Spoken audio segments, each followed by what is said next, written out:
So we're really happy that you guys are here supporting us, supporting that mission, supporting our cause. This is the larger picture that we're all looking at here. But I wanted to introduce our panelists here. We have Mr. Steve Longi.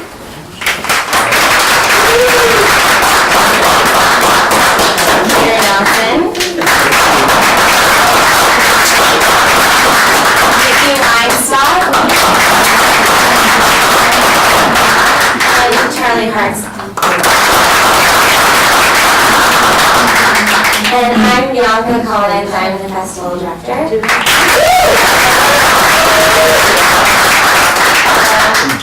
I've also been an actress my entire life, since I was 3, so I'm the perfect moderator for this panel because I have no idea how to pitch or finance or distribute a film. But these gentlemen certainly do. So I want each of you guys to...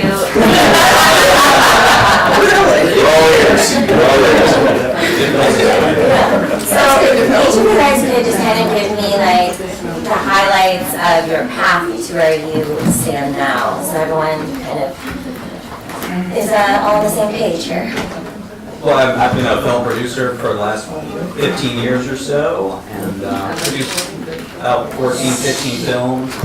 The next film is Hacksaw Ridge, directed by Mel Gibson, will be out November 4th, which I'm very proud of. It's an amazing true story that I've been working on for about 14 years in development. Yeah, but the film finally is made now, and yeah, it's a true story about a gentleman in World War II who wanted to serve his country, but he was a Seventh-day Adventist and he would not bear arms. He refused to touch a gun, and he was sent. He was actually put into a rifle unit, and his men hated him. They tried to get him out, but he just kept coming back. He wanted to serve his country in any way he could.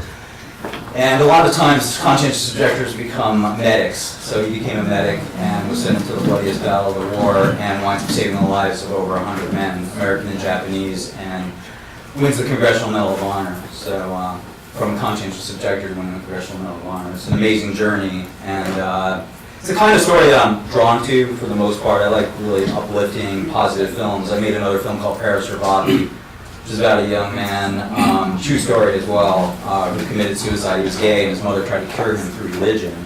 And he winds up committing suicide. It's tragic, but his mother, through reading his journals, started to get to really know who he was, and she ultimately takes a 180-degree turn and becomes a proponent for gay and lesbian rights, PFLAG. And that was a film I made with Lifetime Television with Sigourney Weaver. And but my tastes they vary. I've made a lot of different films, comedies, and a documentary on the Sherman Brothers, who you might know wrote all that great music for Disney, and Mary Poppins and Chitty Chitty Bang Bang.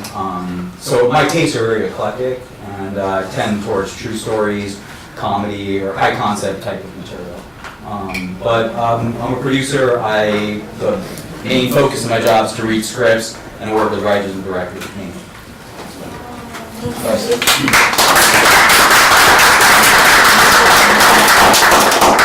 I have a sort of a weird background. I was a biology major in college, and then I dropped out and started taking acting classes at the behest of my mother. Actually, the first job I got in Hollywood, I was cast to play Dennis Hopper as a young kid and as a high school kid.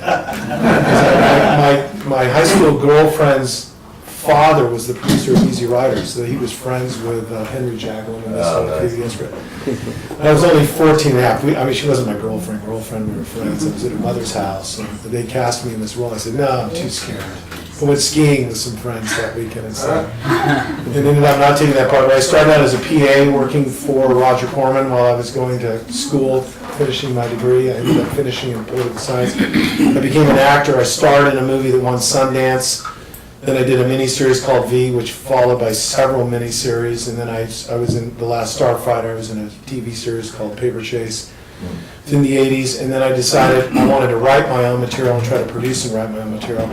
Well, I started writing scripts. I almost sold a couple, but I sort of ran out of money. But a movie that was my idea got made, and I became a producer on that. And then the producer of that movie went to go work for another producer, Moshe Diamant, and he brought me along with him.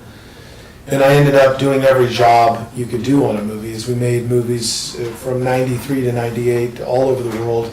I rewrote every script, I did budgeting, I did scheduling, I did casting, I shot second unit, and then I got hired at Sony in 1999 because my current boss's job, last movie with Sony, our offices were on a lot, was with the guy who hired me in 99, if that makes sense.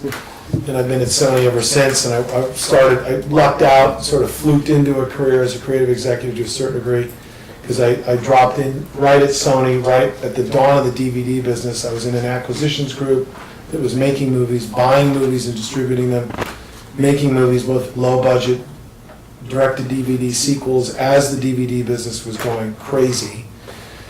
I mean, the revenue, the found money at that time, early 2000s, was extraordinary. So we were making a lot of movies, and I made a lot of sequels and made a lot of standalone, sort of indie theatrical type movies. And now in my 17th year, I've overseen the production on quite a number of pictures, and I've seen every iteration of every narrative you can possibly see. So, we buy a lot, we acquire a lot. I can tell you why projects don't make it, you can just fire away on a multitude of questions.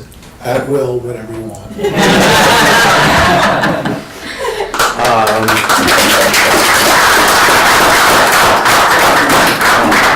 I'll take Peter's challenge of a weird background and try and beat him. I have a weird one as well I'll mention just because it spans a lot of media, and I figure people in the room may span a lot of media. But I started in book publishing in New York City, and at Random House I was a book editor, and then at a place called Riverhead Books, and then I quit to write full time. And I was pretty much a journalist and a novelist. I wrote 3 books and a lot of articles for the Nation and the New York Times and National Public Radio. And then I married another writer. We had a baby. Maybe needless to say, we were dead broke, living on the Lower East Side in New York. And I went to work. I needed a day job, so I went to work at News Corporation, the media company, as sort of their in-house writer. So I wrote all the press releases and annual reports and whatever. And I was promoted a few months into the job to be Rupert Murdoch's speechwriter. This was all at corporate headquarters in New York. Very weird job for a liberal novelist. The Upper West Side, needless to say. I was positive I'd be fired when my politics were discovered. But we made it work, and I did that for 4 years and traveled all over with Rupert and Peter Chernin, who was at the time his number 2 and the president of News Corporation. So I worked with Rupert and Peter, and then was still writing, and my writing career was sort of confusing to everybody, rightly so. And finally, Rupert and Peter asked me to move to Los Angeles and work at one of their creative companies. So I went to 20th Century Fox 12 years ago. I worked in television comedy. I developed a show called How I Met Your Mother and a show called My Name is Earl that was on NBC. A bunch of half-hour comedies that were very fun. And then I left to partner with Judd Apatow. Judd had 40-Year-Old Virgin and Knocked Up and Superbad, and wanted to develop a real company that would produce a range of stuff. And so I did that with him. It was really just the 2 of us at the company. Really fun. We did a ton of movies very quickly. Movies Forgetting Sarah Marshall and Step Brothers and Pineapple Express and Get Him to the Greek, and Bridesmaids was the last movie I developed. And then I left. I helped Peter Chernin, who had at that point left News Corporation, to start his own production company. I started that company with him, and we hired a bunch of people and got that going. That's called Chernin Entertainment. That's still going. And then I started my own company right after that called Invention. And I had a deal at Fox, and then had a deal at Lionsgate, did a bunch of movies in TV, and just a few months ago, I actually merged that company. I partnered with Ben Stiller, and I merged that company with Ben Stiller's production company. So I'm now running the combined company of both our companies. Ben lives in New York. I'm out here in LA, and we've sort of put all our projects together and have become independent. We actually had a deal at Fox for a long time, he did, which we are not doing anymore. So we're sort of a new independent company starting a few months ago. It's very fun already. Congratulations.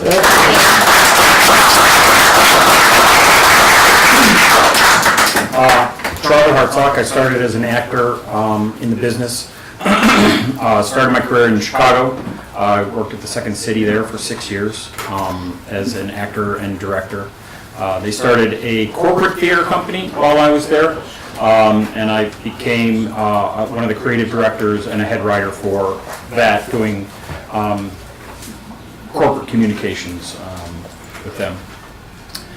Moved out to LA about 20 years ago, continued acting, had several reoccurring roles on shows and did some films. Fortunately, my sophomore year, when I was in college, hired Steve Carell to join the improv group that I was one of the founders of my freshman year, and have known Steve for many, many, many years now. As his career was going like this, and mine was sort of going like this.